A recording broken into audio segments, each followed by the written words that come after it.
like I'm in Iraq right now or some other country. It does not feel like America. Seeing my military deployed in my city, it's not something you can grow accustomed to.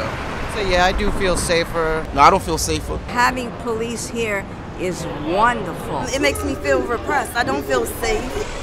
After protests marked by violence earlier this week, nearly 5,000 extra National Guard and police are patrolling Baltimore. But the reactions to that force differ depending on the neighborhood. It's nice to have the police presence here. It makes you feel safe, but at the same time, you're kind of like, keep your distance, because don't bring the trouble to us. Though most of the violent police clashes took place 2 miles north and west of the Inner Harbor and Business District, people here seem to welcome the increased security. I had no idea how much of a presence the National Guard had down here. I've never seen a machine gun in person that close, so that was a little bit of a shock. It makes you feel safe, but at the same time, you're just kind of like waiting for the trouble to follow. I would say, yeah, I do feel safer based on the needs today, with the dangers of the rioting and everything.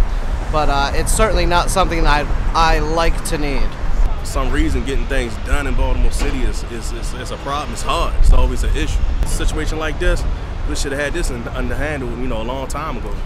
When I walked into the Pratt Street Pavilion, going into my business, I cried from seeing all of this uniform security.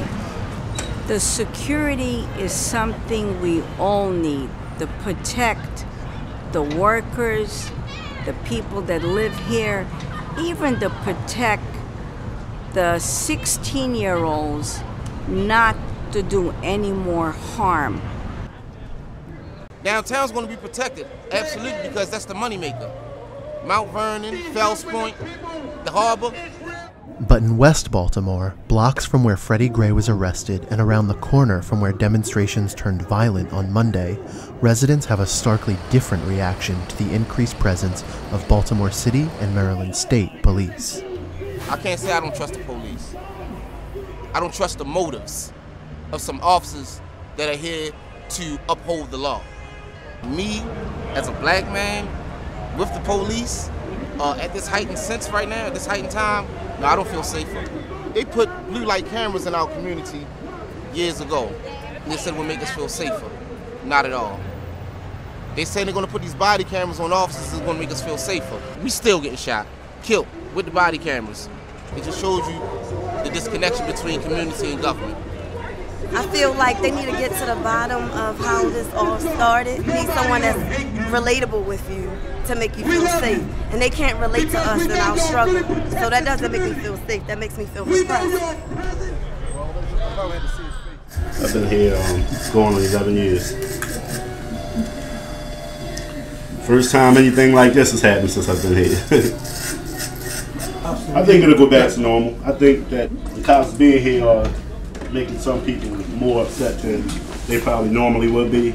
I tell you, as a patron, I came here today and I wanted to take a step back, and I know I didn't do anything wrong, and I still was like whoa, like it's like overkill. 8 cops right here, right now. It's just like that's an overwhelming amount of force. And why should you make the whole city suffer for a small pocket of people? You know what I'm saying? It's like, that's insane.